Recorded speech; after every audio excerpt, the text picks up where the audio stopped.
Kembali di pagi ini kita bersyukur akan kebaikan Tuhan.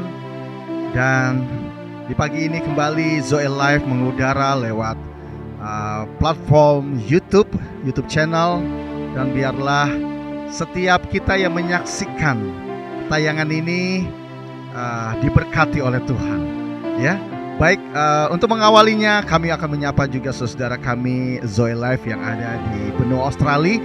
Di sana ada PLC di kota Melbourne dan juga Jemaat Sydney, ya tepatnya di kota Sydney ya. Dan juga di Sydney ataupun di benua Australia ini ada PA Peniel ya. PA Peniel tepatnya ada di kota Melbourne dan kota Brisbane. Untuk itu sama-sama mari teman-teman Singer kita menyapa saudara kita yang ada di Australia.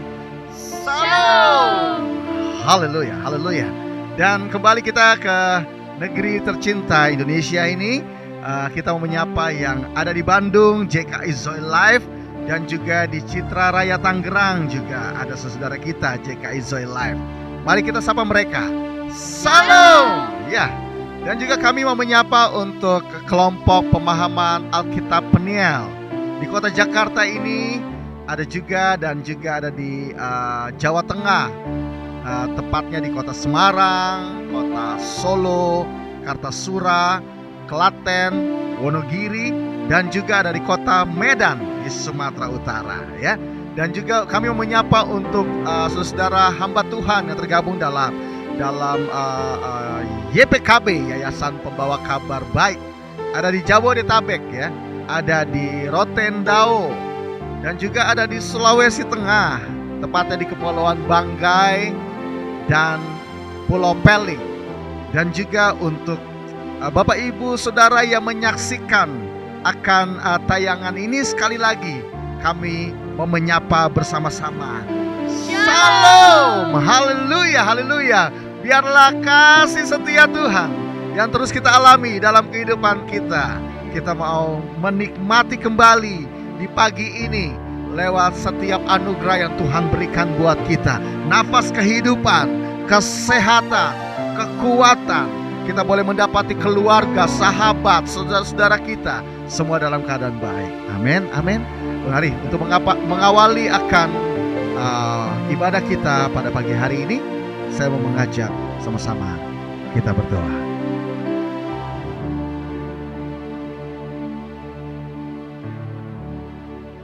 Di dalam kekudusan-Mu Tuhan, kami datang. Biarlah Engkau saja yang terus membawa kami di dalam hadirat-Mu untuk mengalami, menikmati akan kebaikan-kebaikan-Mu. Karena kami percaya di dalam hadirat-Mu, yang lelah memperoleh kekuatan, yang letih memperoleh kekuatan, yang sakit memperoleh kesembuhan, yang lemah dikuatkan. Dan kami percaya itu Tuhan, di saat kami memuji menyembah Engkau, maka setiap pujian itu menjadi rema dalam kehidupan kami, yang untuk tetap terus mengingatkan kami akan kasih setia Tuhan di dalam kehidupan kami. Dalam satu minggu ini Tuhan, Engkau sudah memberkati kami. Dan kami pada saat ini, biarlah Engkau mendapati ungkapan syukur dari hati kami, yang kami pancarkan, yang kami ekspresikan keluar dari mulut kami, lewat setiap pengakuan, lewat setiap pujian yang kami nyatakan. Sungguh mengagungkan kebesaran-Mu, kedahsyatan-Mu, Tuhan yang luar biasa yang kami sembah. Ini kami Tuhan, kami siap memuji Engkau, dan kami juga siap untuk terlebih lagi untuk menerima yang terbaik daripada-Mu lewat setiap pemberitaan firman yang akan kami nikmati pada ibadah pagi ini. Ini kami Tuhan, anak-anak-Mu, baik yang di Australia maupun di Indonesia, baik saudara kami yang menyaksikan akan YouTube channel ini Tuhan, Zoe Live channel ini. Mereka diberkati oleh-Mu. Dalam nama Tuhan Yesus kami telah berdoa dan mengucap syukur. Haleluya. Amin.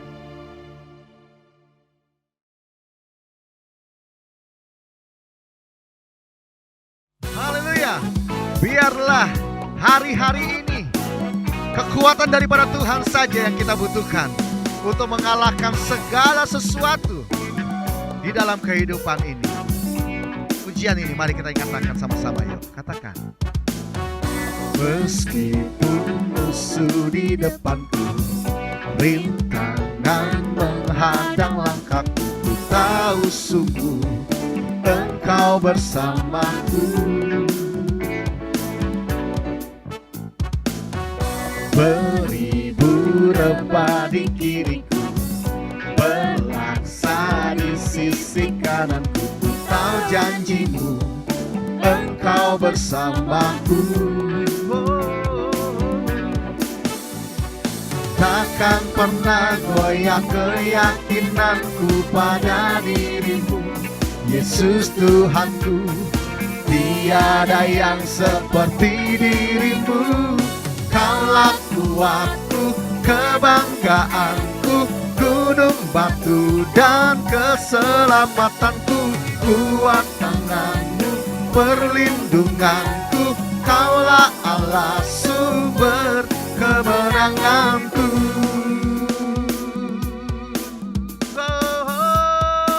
Mari sekali lagi katakan sama-sama ya.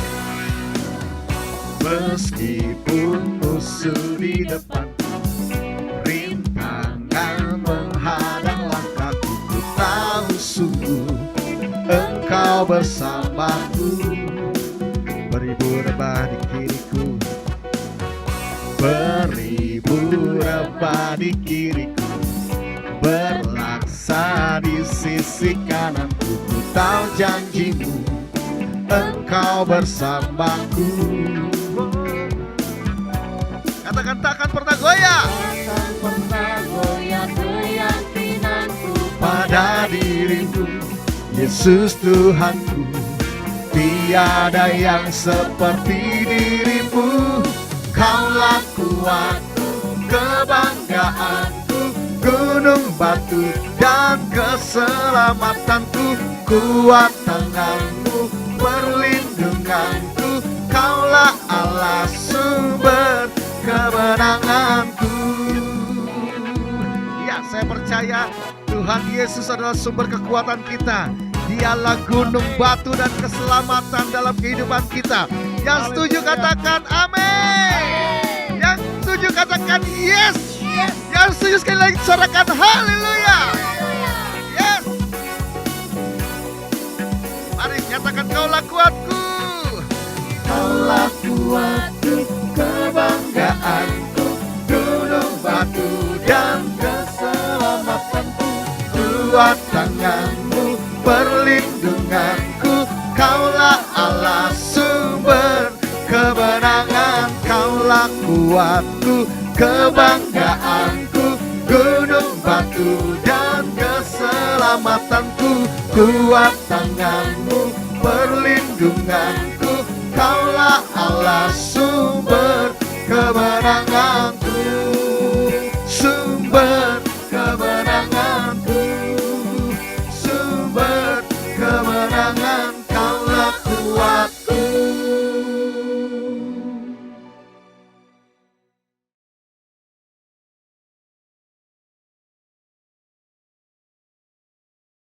Haleluya, di dalam pengharapan kita bangga memiliki Tuhan yang setia, Tuhan yang penuh kasih. Dia Bapa yang selalu tahu yang terbaik buat setiap kita.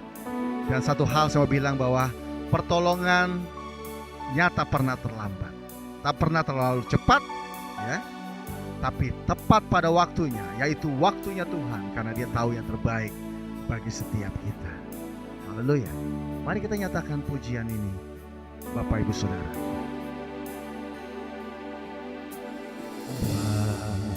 Bapa, Kau setia, Bapa, Kau mulia. Tenanglah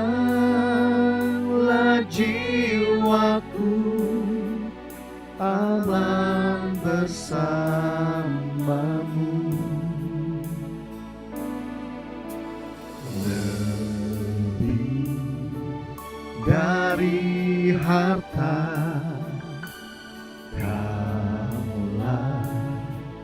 segalanya. Tenanglah jiwaku dalam hadirat-Mu.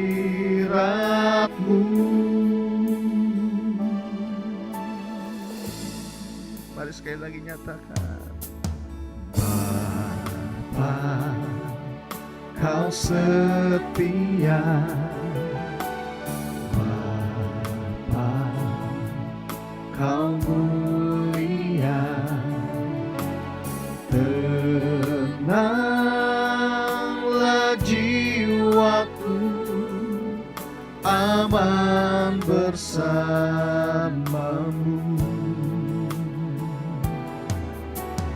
Lebih dari harta, Kaulah segalanya.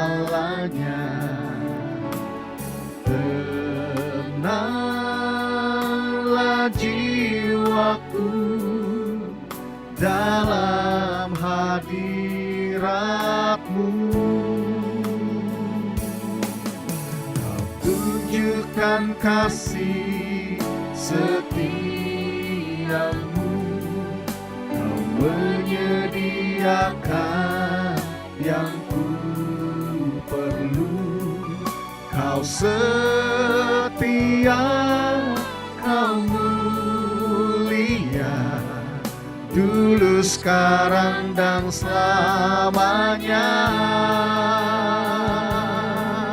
Kau tunjukkan kasih setiamu,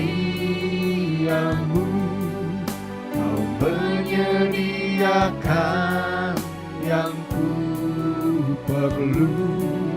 Kau setia, Kau mulia, Bapa, Kau setia.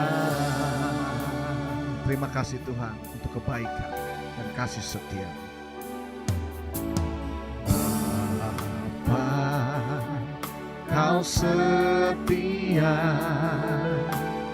Bapa, Kau mulia.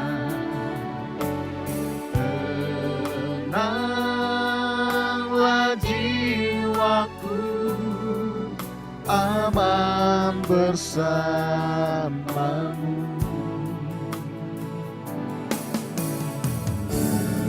Lebih dari harta, Kaulah segalanya.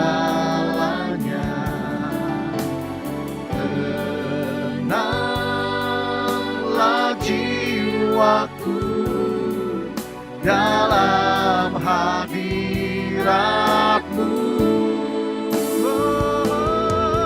Kau tunjukkan kasih setiamu.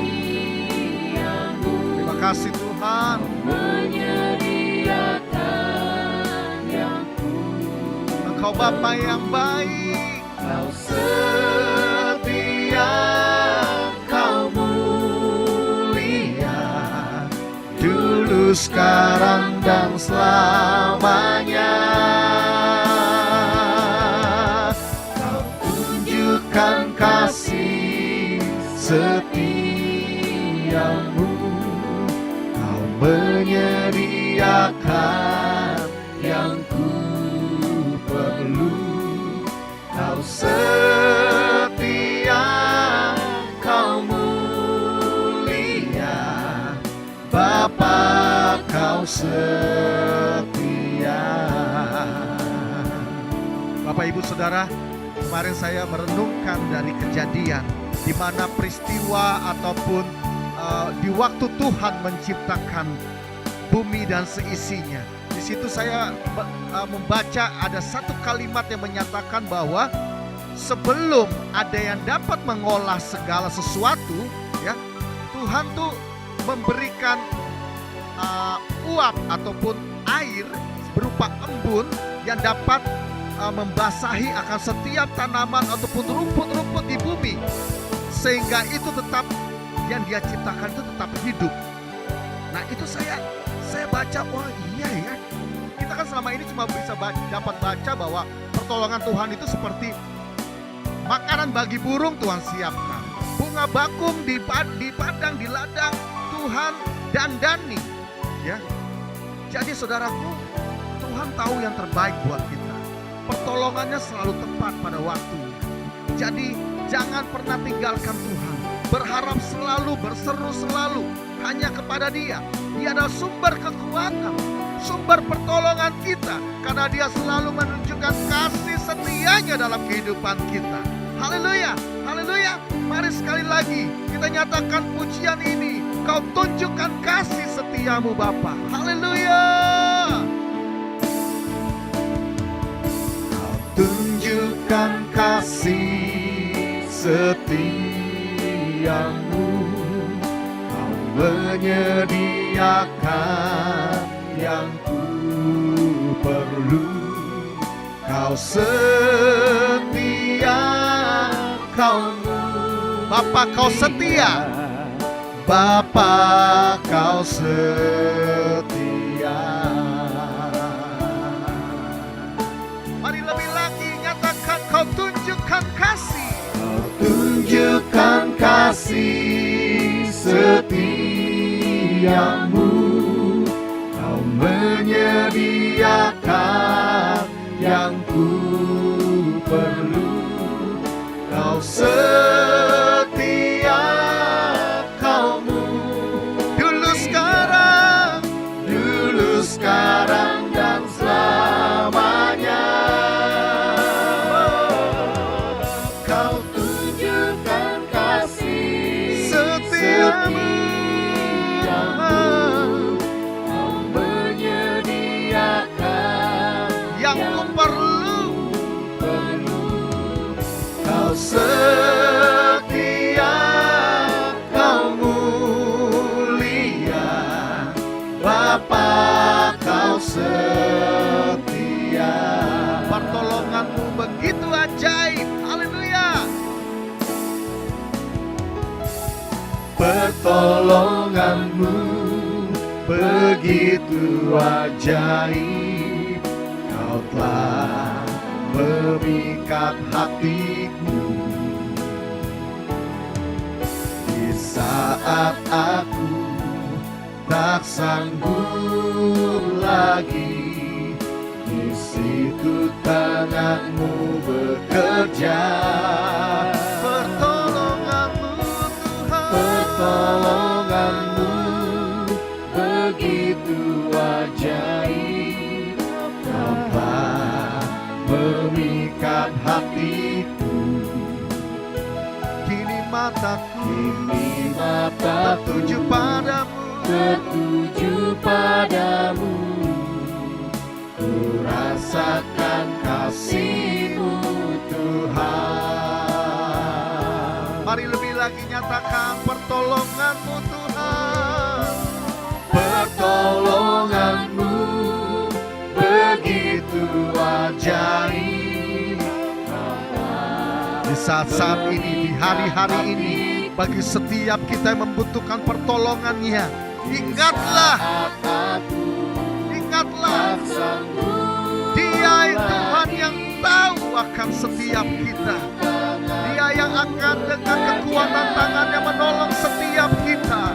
Katakan, pertolonganmu begitu ajaib. Kau telah memikat hatiku. Kini mataku tertuju padamu. Ku rasakan kasih-Mu Tuhan. Mari lebih lagi nyatakan pertolongan-Mu Tuhan. Pertolongan-Mu begitu ajaib. Kau telah memikat hatiku. Di saat aku tak sanggup lagi, di situ tangan-Mu bekerja. Haleluya.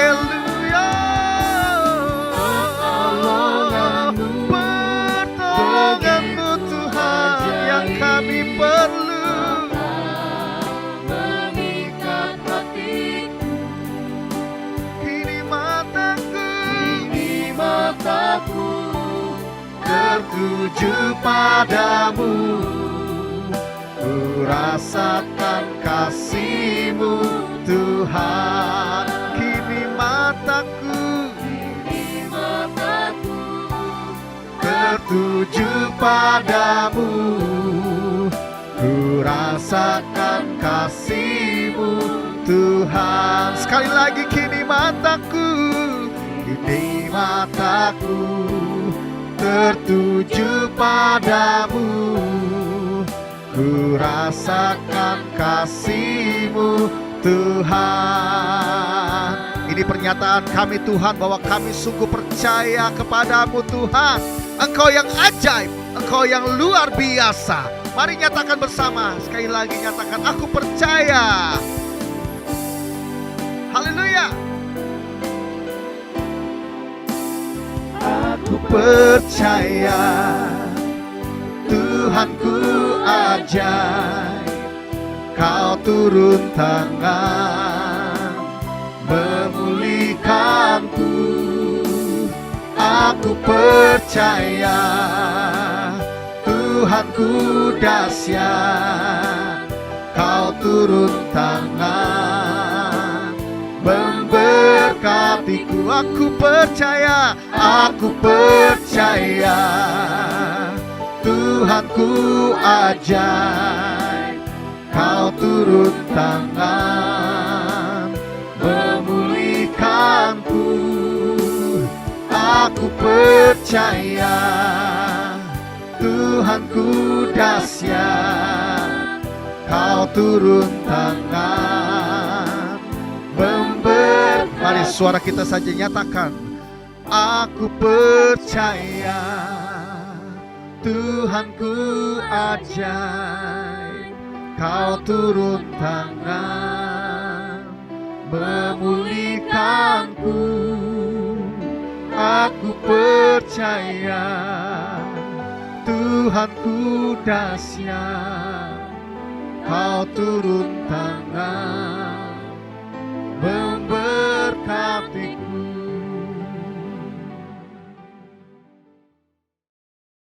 Mari saudaraku terus nikmati akan kebaikan Tuhan di dalam hidupmu. Biarlah sama-sama tetap terus bersatu hati, saling menguatkan di dalam Dia. Ya, tetap terus dalam kehidupan kita menyanyikan akan kebaikan Tuhan, mengumandangkan akan kebaikan Tuhan. Mari nyatakan,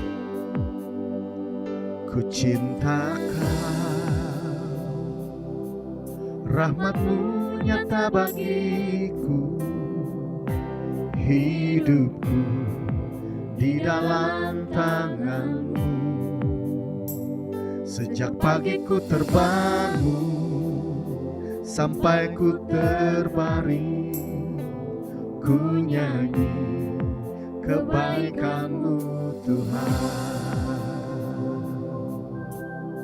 Mari sekali lagi nyatakan, ku cinta Kau.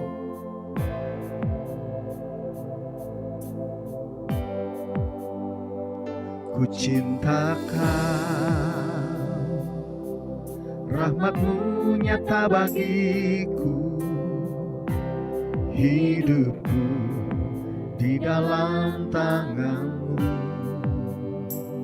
Sejak pagi ku terbangun sampai ku terbaring, ku nyanyi kebaikan-Mu Tuhan.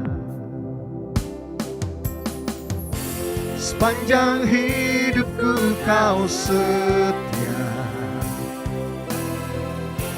sepanjang hidupku Kau sangat baik.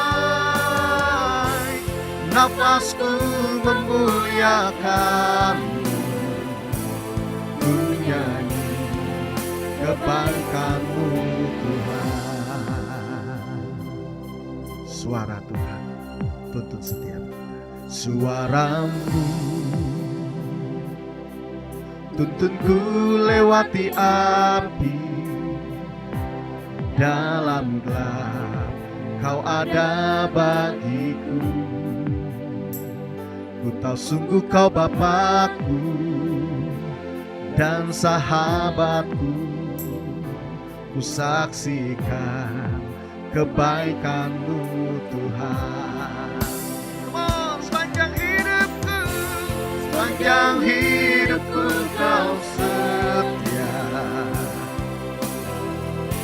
Sepanjang hidupku kau sangat baik. Nafasku memuliakan-Mu, ku nyanyi kebaikan-Mu Tuhan. Suaramu tuntunku lewati api. Dalam gelap kau ada bagiku.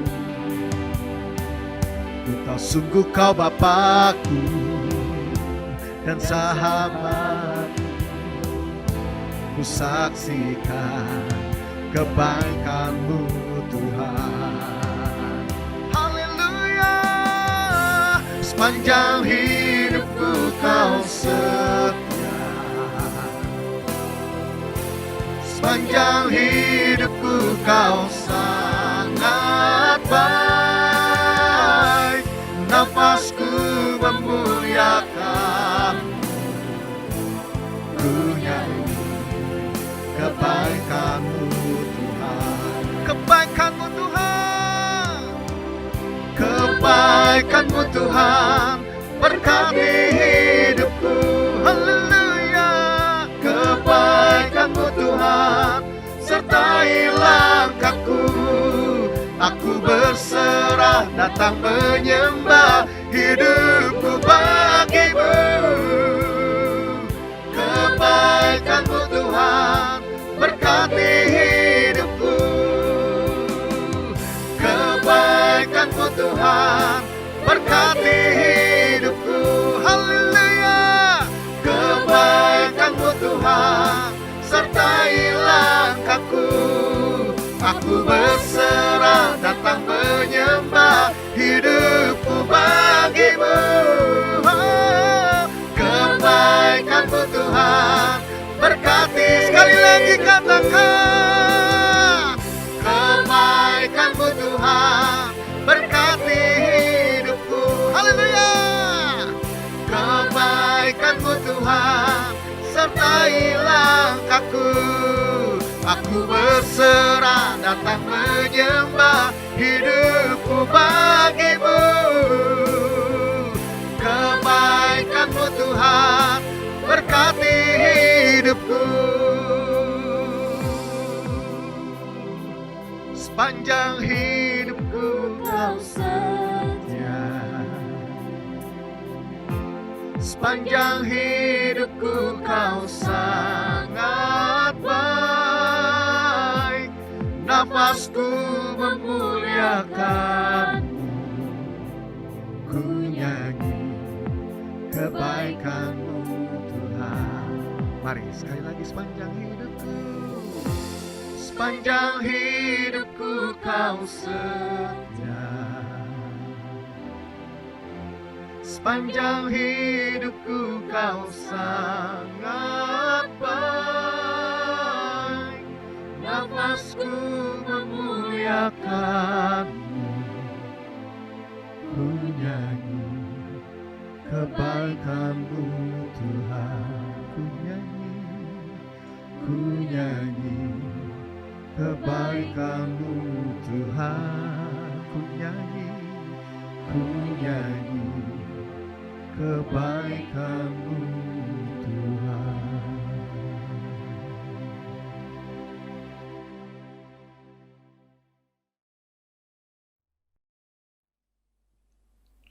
Shalom saudara-saudaraku dimanapun Anda berada. Sekarang kita berjumpa kembali.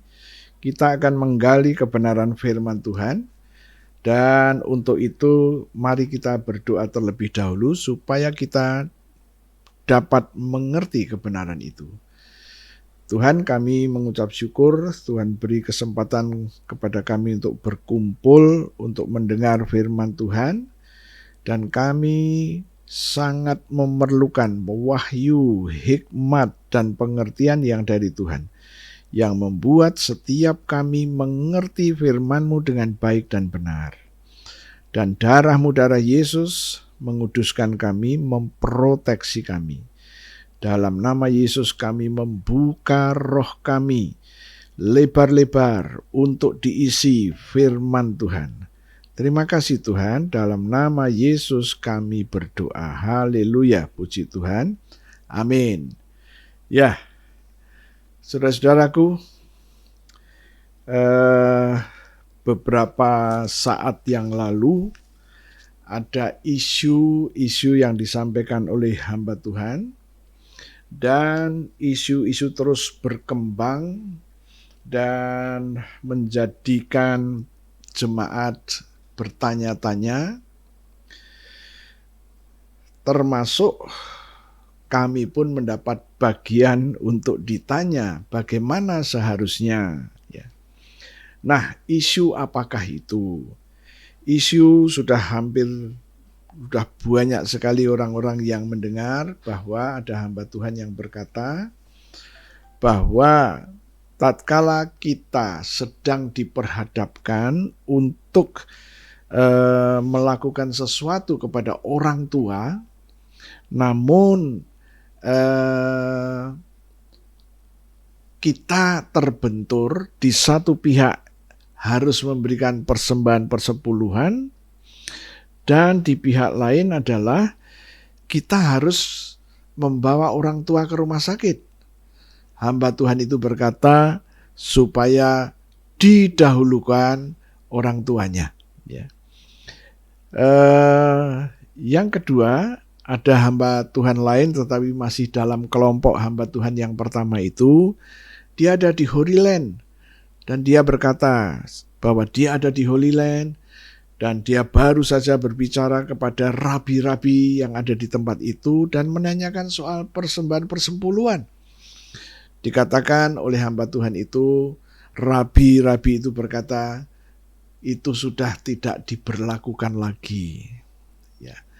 Nah, bahkan hamba Tuhan itu berkata, kalau tidak percaya, datanglah kemari dan bertanya sendiri.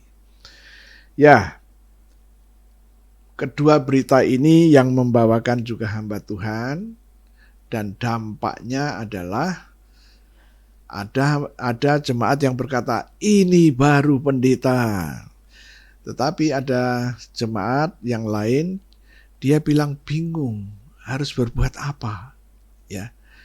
Nah, pada kesempatan itu saya menyampaikan firman ini terutama untuk jemaat-jemaat yang bersama dengan kami.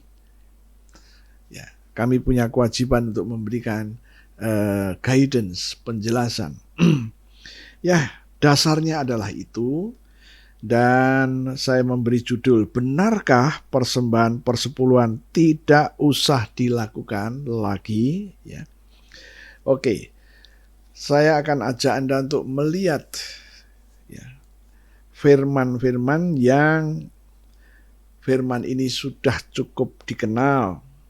Saya akan ajak Anda untuk melihat Yesaya pasalnya yang ke-45,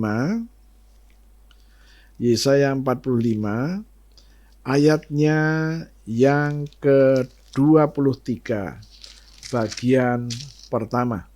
Saya sebut bagian A. Firman Tuhan berkata begini, demi aku sendiri, aku telah bersumpah. Aku di sini adalah Tuhan. Tuhan berkata demi aku sendiri. Jadi demi dirinya sendiri Tuhan bersumpah. Kenapa demi dirinya sendiri? Karena tidak ada yang lebih tinggi dari Dia. Sementara hukumnya orang bersumpah itu harus bersumpah demi yang lebih tinggi.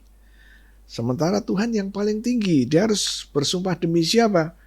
Maka dia bersumpah demi aku sendiri, aku telah bersumpah. Kemudian kalimat selanjutnya berkata, dari mulutku telah keluar kebenaran. Dari mulutku telah keluar kebenaran. Dengan kata lain, dari mulut Tuhan telah keluar firman. Dan firman itu adalah kebenaran. Ya, dari mulutku telah keluar kebenaran. Apakah itu kebenaran? Selanjutnya kalimatnya berkata, suatu firman yang tidak dapat ditarik kembali. Tidak dapat ditarik kembali. Sudah diomongkan dan nggak bisa ditarik kembali. Artinya tidak bisa dibatalkan. Nah, setiap firman Tuhan berupa janji-janji, berupa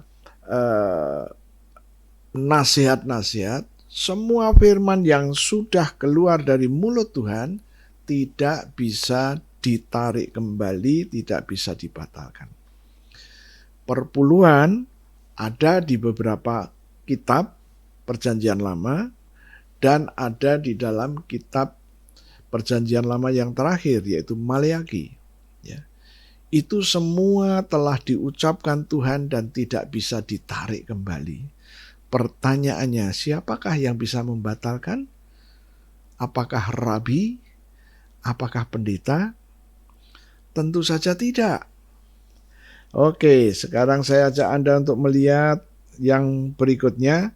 Yesaya 55 ayatnya yang ke-11. Ini adalah firman-firman yang sudah sering kita dengar. Ya. 55 ayatnya yang ke-11. Firman Tuhan berkata begini, Yesaya 55 ayatnya yang ke-11. Demikianlah firman-Ku yang keluar dari mulutku. Ia tidak akan kembali kepadaku dengan sia-sia, tetapi ia akan melaksanakan apa yang ku kehendaki dan akan berhasil dalam apa yang kusuruhkan kepadanya. Ya. Inilah ayat yang kedua. Ya. Kemudian kita melihat ada lagi satu ayat, Yohanes 8 ayat 51. Yohanes pasalnya yang ke-8 ayat 51. Perjanjian Baru, Injil Yohanes pasal 8 ayat yang ke-51. 51. Oke. Firman Tuhan berkata begini, Aku berkata kepadamu, sesungguhnya barang siapa menuruti firman-Ku, ia tidak akan mengalami maut sampai selama-lamanya. Saya ulang.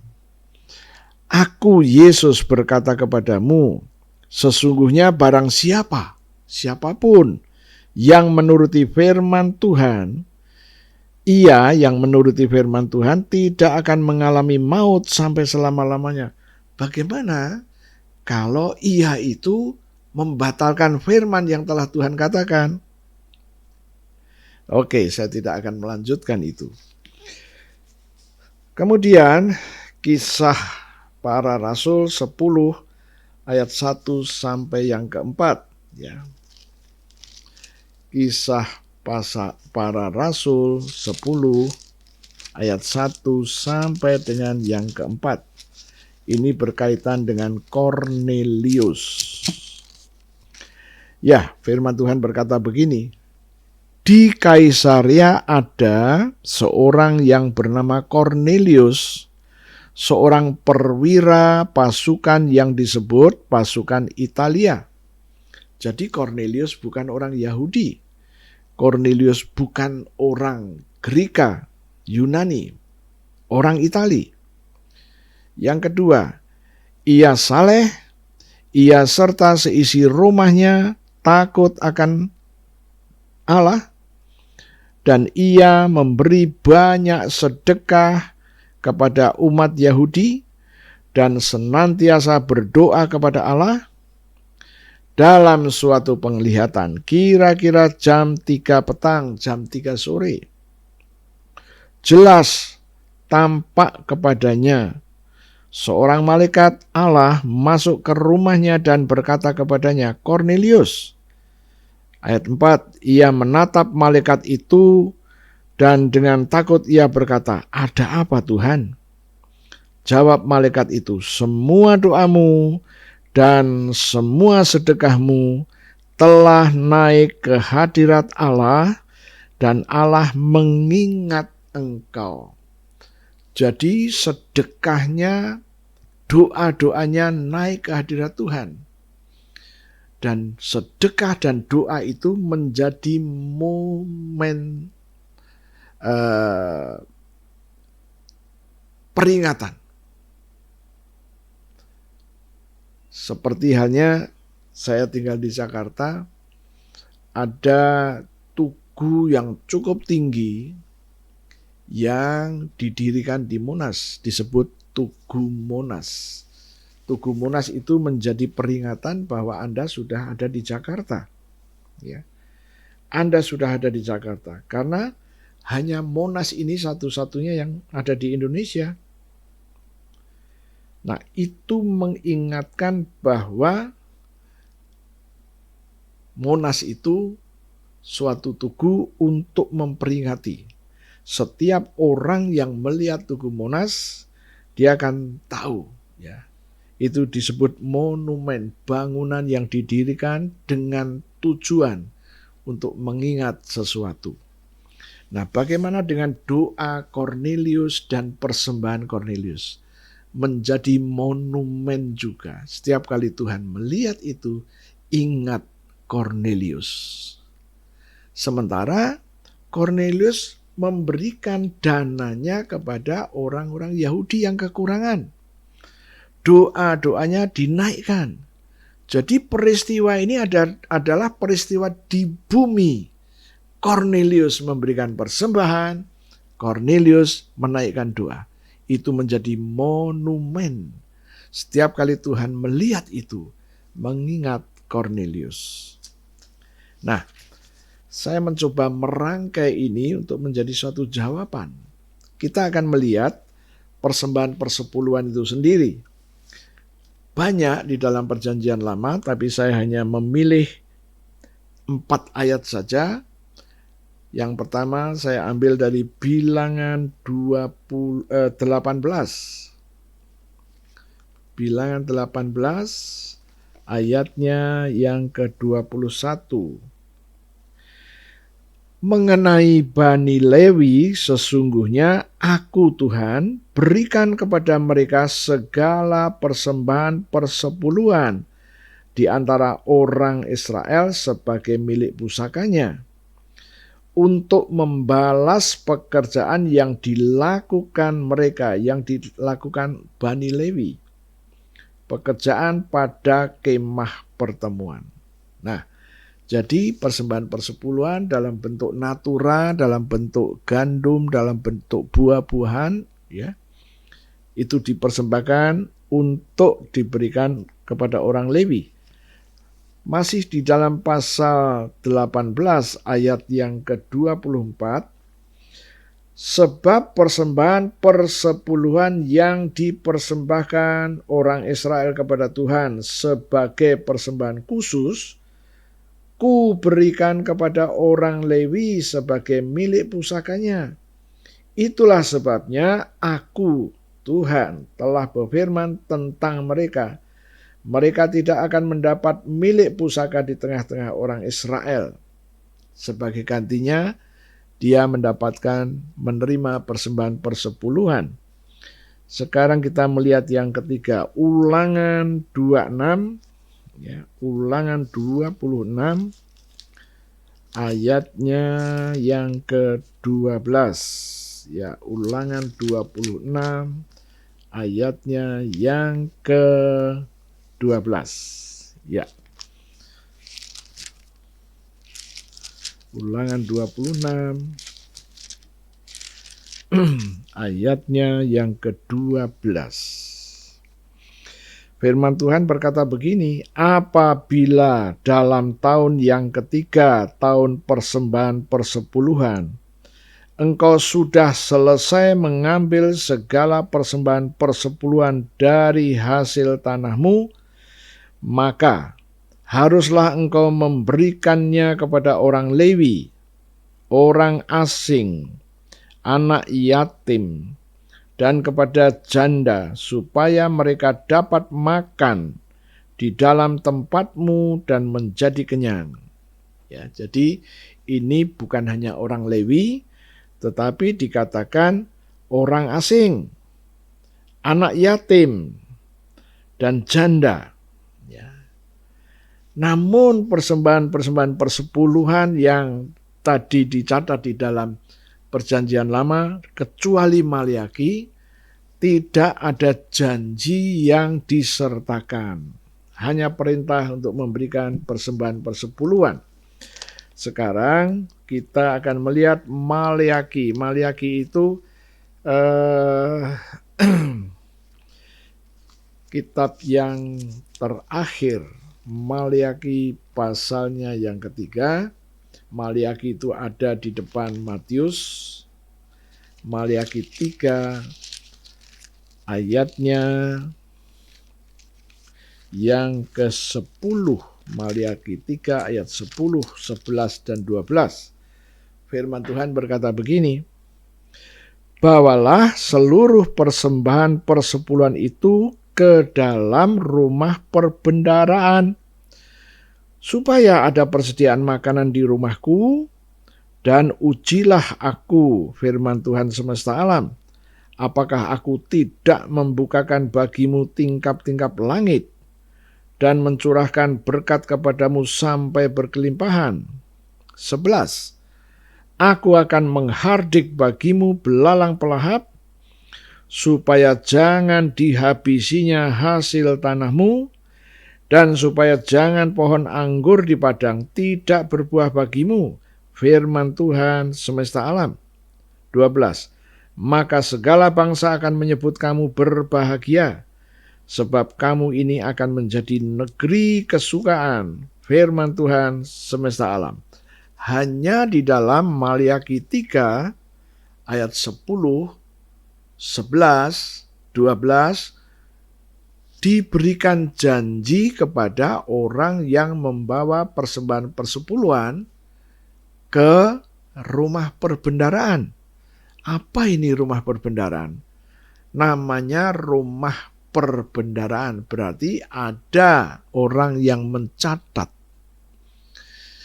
Catatan uang masuk, persembahan di sini bukan hanya uang, tapi natura dalam bentuk buah-buahan, dalam bentuk tanaman, hasil tanah, ya, mungkin juga dalam bentuk binatang peliharaan, kambing, domba, lembu, sapi, ya. Perbendaharaan, ke rumah perbendaharaan. Artinya di rumah itu ada yang mencatat barang-barang yang masuk dan ada yang mencatat barang-barang itu keluar.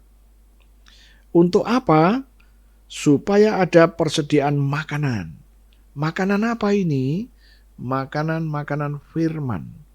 Firman yang hidup, firman yang memberkati, firman yang memberi jalan keluar. Di rumahku, dan ini adalah rumah Tuhan. Itu adalah ketiga kriteria alamat. Kemudian dikatakan, ujilah aku, firman Tuhan semesta alam. Apakah aku tidak membukakan bagimu tingkap-tingkap langit dan mencurahkan berkat kepadamu sampai berkelimpahan.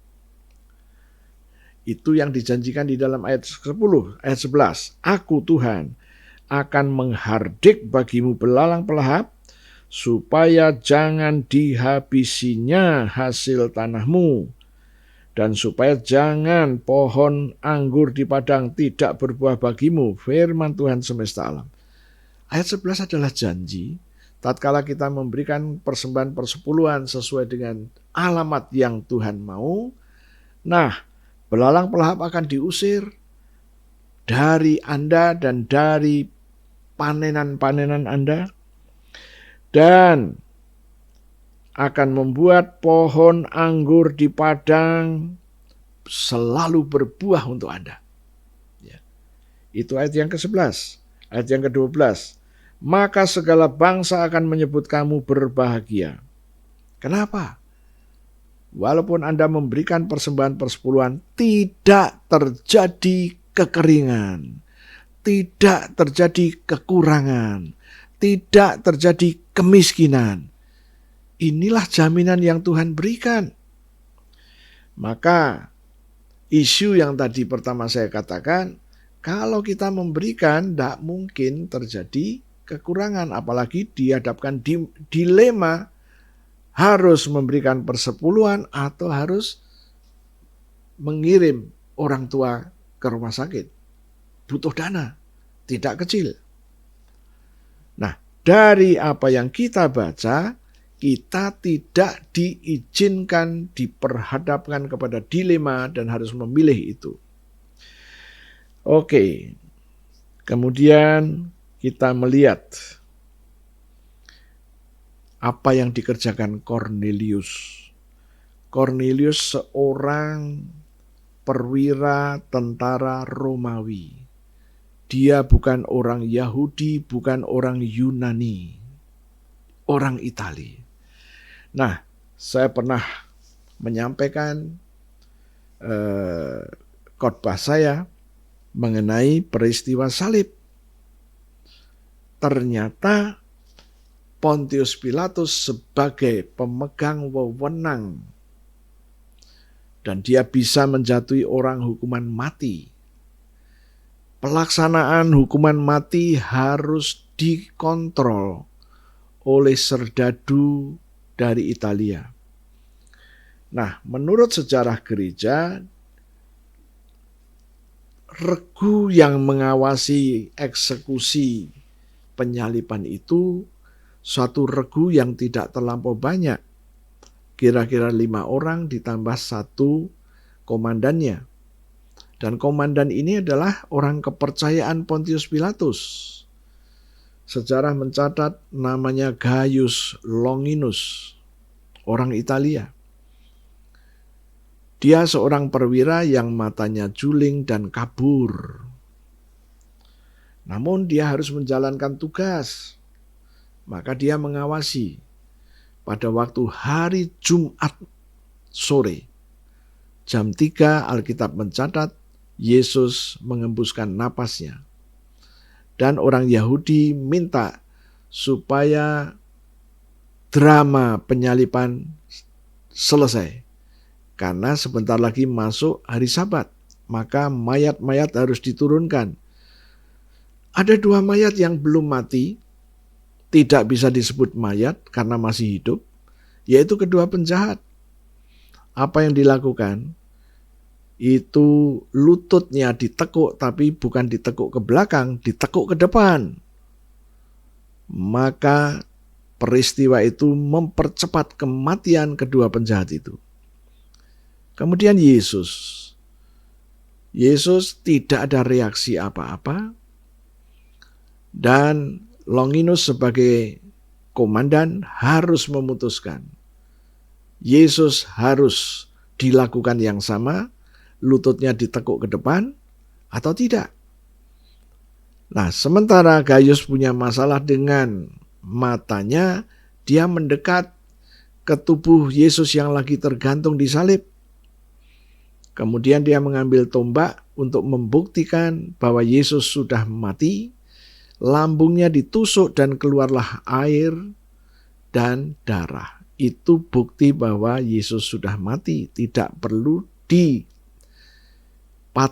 tulangnya.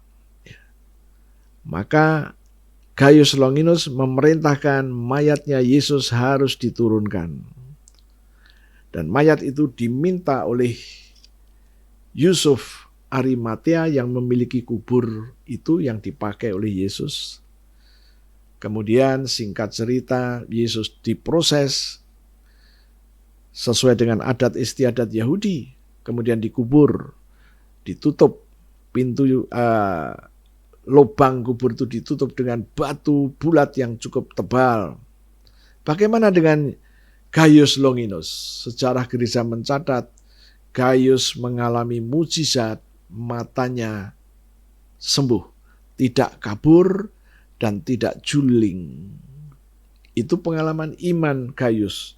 Walaupun dia tidak percaya kepada Yesus, tapi Yesus punya rencana dan punya acara dengan Gaius Longinus. Dia sembuh. Kemudian orang Yahudi minta supaya kubur Yesus dijaga. Dikhawatirkan akan terjadi masalah lebih gede lagi. Apa itu? Nanti mayatnya dicuri. Kemudian murid-murid berkata, Yesus bangkit. Orang Yahudi nggak mau risiko. Dia minta sekali lagi dikirim serdadu. Dan serdadu yang dikirim oleh Pontius Pilatus adalah Gaius Longinus beserta anak buahnya. Matius mencatat peristiwa kebangkitan itu dilihat oleh serdadu-serdadu Romawi ini. Dia melihat ada sinar kilat dari langit turun ke kubur Yesus. Itu yang dilihat oleh serdadu-serdadu. Namun Tuhan menyampaikan kepada Paulus yang membangkitkan Yesus dari antara orang mati adalah Roh Tuhan sendiri yang masuk ke tubuh Yesus dan Yesus akhirnya bangkit. Nah, Gaius Longinus melihat sinar itu dan melihat Yesus tidak ada di kubur. Batu yang begitu tebal hancur. Nah, dua peristiwa ini membuat Gaius Longinus mengambil satu keputusan. Dia meninggalkan ketentaraan dan dia bergabung dengan murid-murid Tuhan. Dan dia dikirim oleh murid-murid Tuhan ke utara Israel, ke daerah Greka, ke daerah Turki sekarang. Dan di situ dia bersaksi, aku adalah saksi sejarah. Kemungkinan besar Gaius juga cerita kepada teman-temannya sesama orang Itali. Kemungkinan besar Cornelius mendengar berita itu dari Gaius Longinus dan dia percaya. Dan kita sudah membaca tadi di dalam Kisah Rasul pasal yang ke-10 ayat 1-4 dikatakan bahwa Cornelius adalah seorang Italia. Memang tidak disebutkan dia percaya kepada Yesus karena penginjilan oleh Gaius Longinus. Sekali lagi saya baca ayat 1.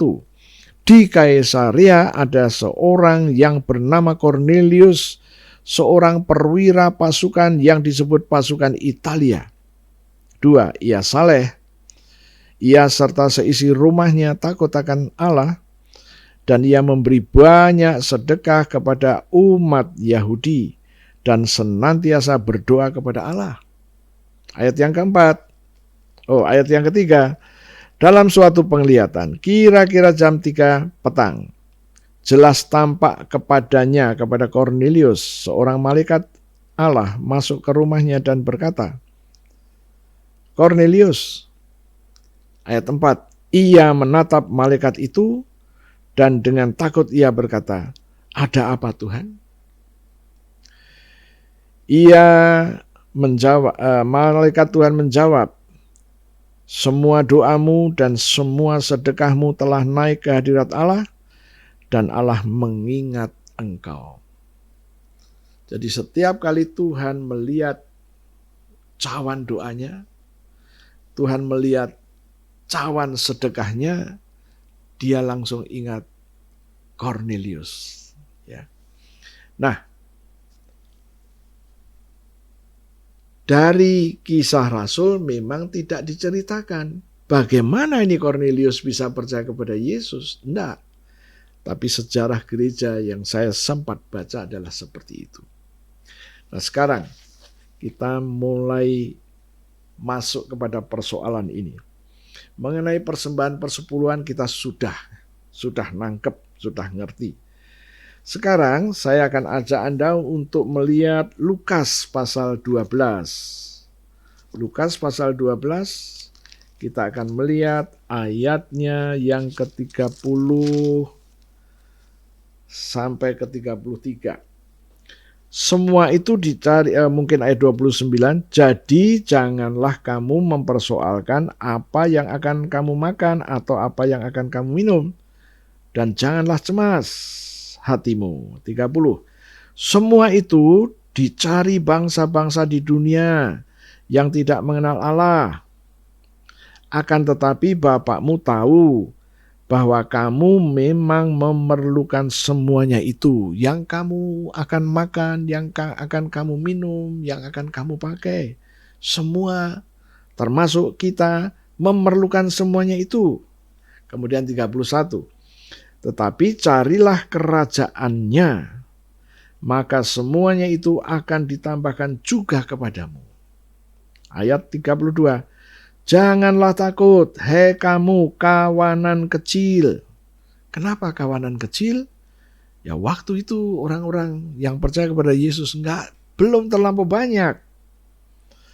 Kemudian dilanjutkan, karena Bapakmu telah berkenan memberikan kamu kerajaan itu. 33. Jualah segala milikmu dan berikanlah sedekah. Nah, setelah inilah yang akan kita baca, ini adalah instruksi. Buatlah bagimu pundi-pundi yang tidak dapat menjadi tua, pundi-pundi yang tidak menjadi lapuk, pundi-pundi yang tidak menjadi rusak. Buatlah, firman berkata, buatlah. Jadi Anda dan saya yang harus membuatnya. Apa itu pundi-pundi? Suatu harta di surga yang tidak akan habis. Ini kaitannya disuruh menjual harta dan disuruh membagikan sedekah. Tuhan menjawab, buatlah bagimu pundi-pundi yang tidak dapat rusak, tidak menjadi tua, yaitu suatu harta di surga yang tidak akan habis, yang tidak dapat didekati pencuri, dan yang tidak dirusak oleh ngengat. Nah, apa ini kaitannya? Kaitannya adalah seperti yang Kornelius lakukan. Kornelius memberi sedekah, Kornelius berdoa, sedekah dan doa itu menjadi monumen yang mengingatkan Tuhan terus akan Kornelius. Nah, Lukas 12 sejalan dengan Kisah Rasul 10 ayat 1 sampai 4. Jualah segala milikmu dan berikanlah sedekah. Waktu Anda memberikan sedekah, Anda sedang membuat untuk Anda sendiri pundi-pundi yang tidak dapat rusak, pundi-pundi yang tidak dapat dicuri. Apa itu? Suatu harta di surga yang tidak akan habis. Nah, saya simpulkan, ini pengertian yang Tuhan berikan kepada kita semua. Tatkala kita memberikan persembahan, ada hukum roh yang berkata, berilah maka kamu akan diberi. Itu hukumnya. Yang kedua, di dalam Lukas 12 ayat 33, waktu Anda memberi, sesungguhnya Anda sedang membuat untuk Anda, yaitu pundi-pundi. Apa itu pundi-pundi? Pundi-pundi itu yaitu suatu harta di surga yang tidak akan habis. Jadi ada kaitan antara langkah memberi sedekah dengan harta di surga yang tidak habis, tidak bisa dicuri, tidak bisa dirusak. Ya. Pertanyaannya, apakah pengertian itu benar begitu? 34 jawabannya. Karena di mana hartamu berada, waktu kamu memberi, lepas dari Anda. Oke, Anda memberi, harta ini lepas dari Anda. Tapi sesungguhnya, harta yang kamu lepaskan tadi pindah tempat ada di surga. Maka dikatakan karena di mana hartamu berada, hartamu ada di surga. Waktu kamu memberikan lepas dari Anda. Ya kan? Lepas dari dompet Anda. Lepas dari rekening Anda memberikan. Ternyata di dalam alam roh ada di surga, pindah tempat. Kenapa? Di mana hartamu berada, di situ juga hatimu berada. Nah, kita mendapatkan satu understanding. Tatkala Anda sudah berdoa untuk memberikan persembahan, Tuhan tidak bicara berapa besar jumlahnya. Tetapi adalah Anda suruh rela memberikan persembahan, berarti duit atau apapun, atau nasi atau apapun, keluar dari Anda, sesungguhnya di dalam alam roh dia pindah tempat, dia menjadi pundi-pundimu. Nah, sekarang kalau Anda sudah ngerti rahasia ini, setiap kali ada tantangan untuk memberikan sesuatu, Anda berdoa. Tuhan, ini ada panggilan untuk membagi sesuatu. Contoh, ya, ada anak-anak Tuhan yang berkumpul atas inisiatif, mereka memasak, kemudian menjadikan makanan, dibungkus, dibagikan kepada orang-orang yang kurang berbahagia. Mereka telah mengeluarkan dana itu menjadi makanan. Makanan ini diberikan kepada orang yang belum makan. Ternyata itu menjadi harta bagi mereka yang mempersiapkan makanan, bagi mereka yang menaburnya, bagi mereka yang bergabung untuk melakukan itu. Wow, inilah pengertian. Sama halnya dengan baptisan. Baptisan itu bukan hanya Anda dicelup. Enggak, Alkitab berkata, waktu kamu dibaptis, sesungguhnya kamu telah ikut menderita penderitaan Yesus. Waktu dia dianiaya, waktu dia disalib. Setelah disalib, Firman berkata, Anda ikut mati bersama Yesus dan dikubur bersama Yesus. Kemudian waktu Yesus bangkit, Anda ikut bangkit dan hidupnya Yesus menjadi satu, menyatu dengan hidupmu. Itu pengertian sesuai dengan Alkitab. Hari ini kita berbicara mengenai persembahan. Persembahan yang telah Anda berikan, persembahan itu sudah nggak ada lagi pada Anda, dana itu nggak ada lagi pada Anda, sesungguhnya dia telah berpindah menjadi pundi-pundimu atas nama Anda ada di surga. Itu Alkitab yang berkata. Anda percaya? Anda tinggal memperkatakan, Tuhan, aku telah melepaskan berkat untuk orang-orang yang kurang mampu, yang kau suruh aku kerjakan. Anda tahu, Anda senang gak senang, Anda harus tahu ini. Yang Anda lepas itu berpindah ke surga, menjadi pundi-pundimu. Nah, itu sebabnya Kornelius dijumpai oleh malaikat Tuhan. Yang dikerjakan Kornelius, tidak banyak orang tahu. Tidak banyak orang yang tahu. Dan malaikat dikirim untuk ngomong kepada Kornelius. Semua persembahanmu, semua doa-doamu sudah naik ke hadirat Tuhan.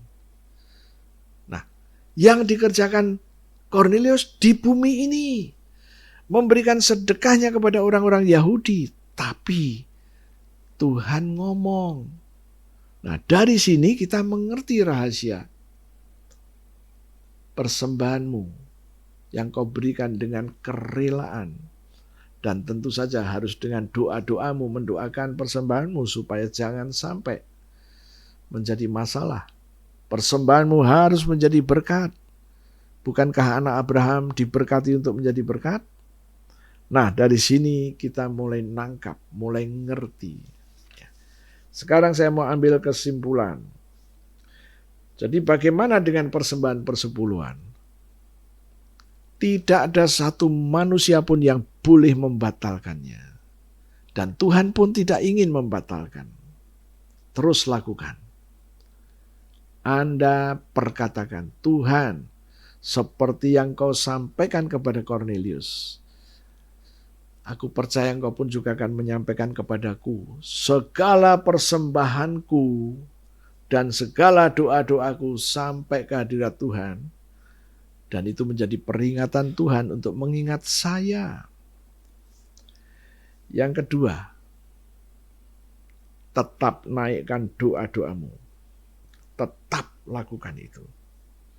Persembahan persepuluhan, Tuhan ada janji. Perkatakan janji itu. Inilah kesimpulan yang bisa saya bagikan kepada Anda. Dan saya berharap Anda diberkati. Nggak bingung lagi. Biarkan orang walaupun itu hamba Tuhan berkata, nggak perlu memberikan. Itu urusanmu dengan Tuhan sendiri. Jangan gadekan imanmu dengan informasi-informasi yang bertentangan dengan firman Tuhan. Saya berharap Anda diberkati pagi ini. Jangan bingung, jangan ragu, terus jalan. Terus jalan. Ikuti firman Tuhan. Ya, saya berharap Anda mendapat berkat pagi hari ini. Tutup Alkitabmu. Tuhan Yesus, kami mengucap syukur kami boleh mendengar firman yang memberikan jalan keluar dan memberi jawaban. Dan aku percaya Tuhanku bahwa kebenaran ini yang kami dengar adalah firman-Mu sendiri yang tidak bisa dibatalkan oleh siapapun. Terima kasih Tuhan. Sekarang di hadapan kami ada roti dan anggur. Berkati roti dan berkati anggur ini seperti 2000 tahun yang lalu. Engkau telah memberkati roti dan anggur untuk murid-Mu. Lakukan juga untuk kami Tuhan. Kami percaya Engkau ada bersama kami, Engkau sedang memberkati roti dan anggur ini dan berkata kepada kami, ambillah inilah tubuhku dan ambillah inilah darahku. Tuhan, kami mau mendeklarasikan apa yang kami percayai sehubungan dengan tubuh-Mu dan darah-Mu. Saudara-saudaraku, ikutin, mari kita perkatakan bahasa iman kita sehubungan dengan tubuh dan darah Yesus. Mari kita katakan, Tuhan Yesus, terima kasih untuk tubuh-Mu yang hancur, tubuh-Mu yang penuh dengan bilur-bilur. Karena firman-Mu berkata, oleh bilur Yesus, aku sudah sembuh. Penyakit-penyakit di tubuhku sudah diambil oleh Tuhan Yesus. Kegagalanku, kelemahanku, nasib burukku sudah diambil oleh Tuhan Yesus. Dan ditanggung di tubuh Yesus sendiri. Aku percaya. Aku terima sekarang korban tubuh Yesus yang penuh dengan bilur.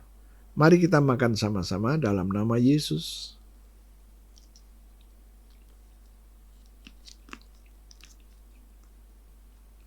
Terima kasih Tuhan untuk darah-Mu, darah Yesus, yang keluar dari sekujur tubuh Yesus. Firman Tuhan berkata, aku ditebus dengan darah Yesus. Aku disucikan dengan darah Yesus. Aku diperdamaikan dengan darah Yesus. Aku dibenarkan dengan darah Yesus. Aku terima sekarang darah Yesus yang memerdekakan aku. Mari kita minum sama-sama dalam nama Yesus.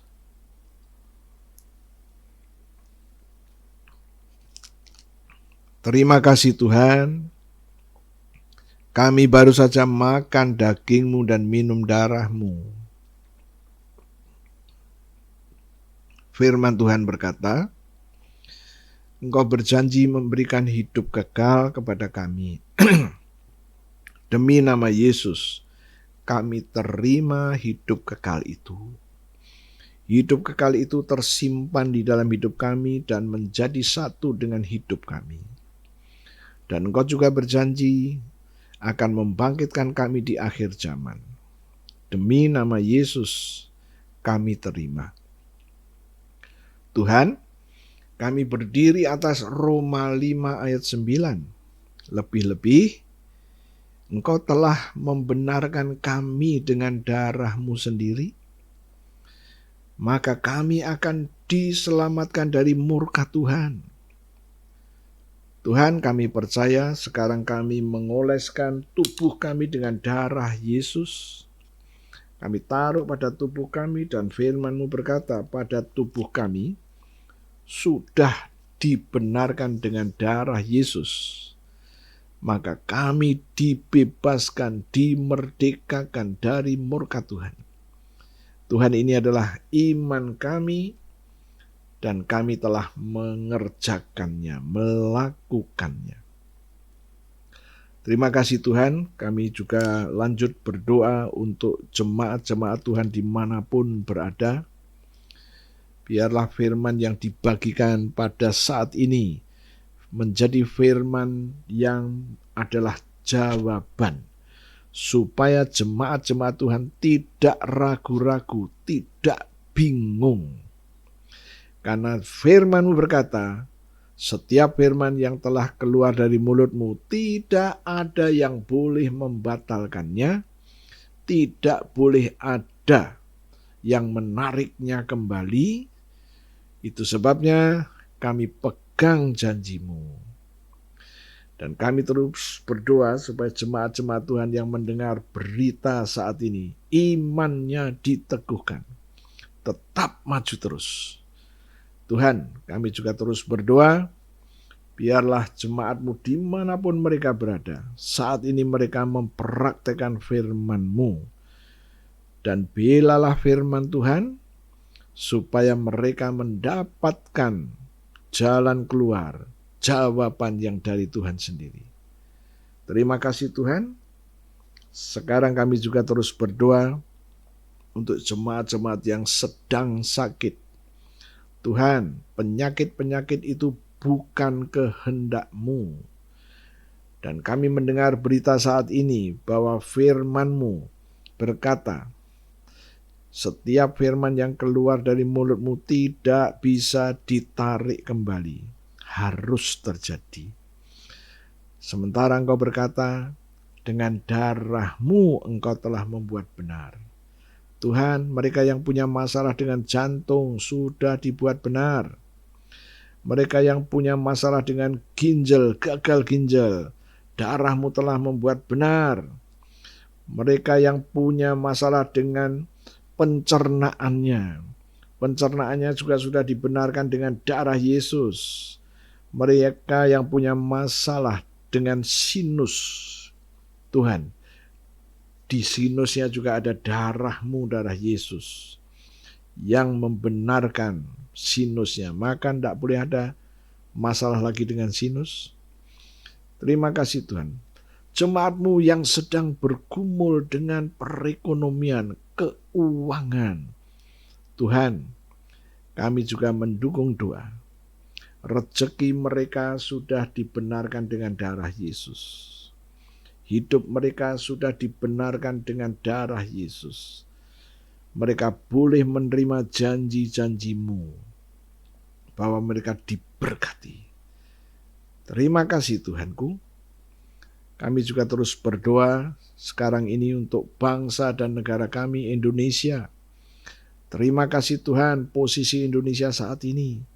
Dan kami juga terus berdoa supaya bangsa kami sadar dan mengerti bahwa negara ini berdiri karena Tuhan. Itu sebabnya kami mendukung doa Tuhan supaya negara dan bangsa kami diproteksi dengan darah Yesus, dilalukan dari kehancuran. Kami percaya ada darah Yesus pada bangsa kami, pada tanah air kami, maka tidak boleh ada koruptor-koruptor yang akan menyengsarakan bangsa kami. Mari Tuhanku, bangkitkan nasionalisme bangsa kami, supaya mereka bersatu padu menghadapi orang-orang yang akan menghancurkan bangsa ini. Terima kasih Tuhan, ini adalah permohonan kami, dan kami mengucap syukur Engkau mendengar kami. Terima kasih Tuhan, kami sudah selesai. Saudara-saudaraku, kita sudah selesai. Silakan berdiri, angkat kedua tanganmu. Aku mintakan darah. Tuhan, aku minta darah Yesus, aku percikan ke atas tangan-tangan yang terangkat. Aku katakan tangan mereka adalah tangan yang diberkati. Tidak boleh ada kegagalan lagi. Tidak boleh ada kesulitan yang mencengkeram mereka. Engkau berjanji tatkala masalah-masalah datang, pencobaan-pencobaan datang, Engkau memberikan jalan keluar. Demi nama Yesus kami terima jalan keluar itu. Sekarang aku memintakan damai yang dari Tuhan, sukacita, agape, turun atas mereka. Dan aku percaya mulai hari ini hidup mereka diubahkan karena pengertian yang mereka tangkap. Terima kasih Tuhan, dalam nama Yesus. Aku serahkan jemaat Tuhan kepadamu. Engkau berjanji memelihara mereka. Engkau berjanji menuntun, memimpin, membimbing mereka. Dalam nama Yesus terjadi. Haleluya, puji Tuhan. Amin. Sampai berjumpa kembali, Tuhan Yesus memberkati.